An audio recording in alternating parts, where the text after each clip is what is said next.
de la Convergence nationale des collectifs de défense et de développement des services publics, nous appelons l'ensemble des usagers, des élus et des salariés qui font partie de nos collectifs, des organisations qui sont engagées dans la manifestation de Guéret les 13 et 14 juin pour lancer les assises nationales des services publics du XXIe siècle, à participer activement et à soutenir la grève et la manifestation du 9 avril contre la loi Macron.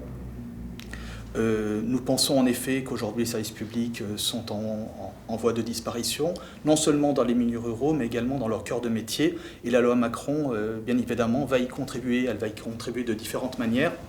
Tout d'abord en demandant une vente des actifs de l'État entre 5 et 10 milliards. Elle va également évidemment créer un service public à deux vitesses dans les transports, puisque d'un côté les riches auront droit au TGV, et les milieux ruraux et les pauvres auront droit, bien évidemment, uniquement au car. Donc c'est une officialisation de ce qui est déjà en train de se passer. On le voit à la Poste, on le voit à EDF-GDF, on le voit déjà à la SNCF, avec deux poids, deux mesures pour le type d'usager. Et donc c'est vers cela qu'on se dirige. On se dirige également vers une limitation d'accès aux droits. C'est le cas notamment avec la casse des prud'hommes et la casse de l'inspection du travail, qui est en cours, qui sera intensifiée par la loi Macron.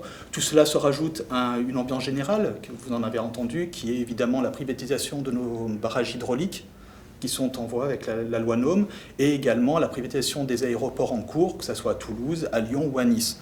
De partout, il y a des mobilisations citoyennes qui se créent pour contrer cela, et le 9 avril peut être pour nous une manière de dire halte à cette casse des services publics, à cette petite austérité qui n'arrange évidemment que les financiers et absolument pas les citoyens.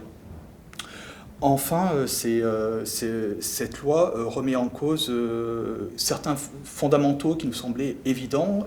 Il va jusqu'à pousser l'armée à être un des acteurs de la concurrence libre et non faussée.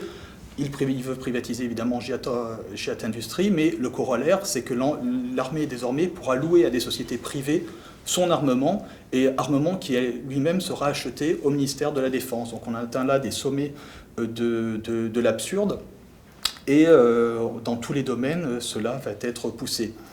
Donc face à cette casse des services publics, la désertification des territoires ruraux, qui sont déjà en cause avec la loi des territoires, avec la politique des grandes métropoles, il faut absolument nous mobiliser. Donc nous appelons tout le monde à être présent très massivement le 9 avril, et bien entendu les 13 et 14 juin à Guéret.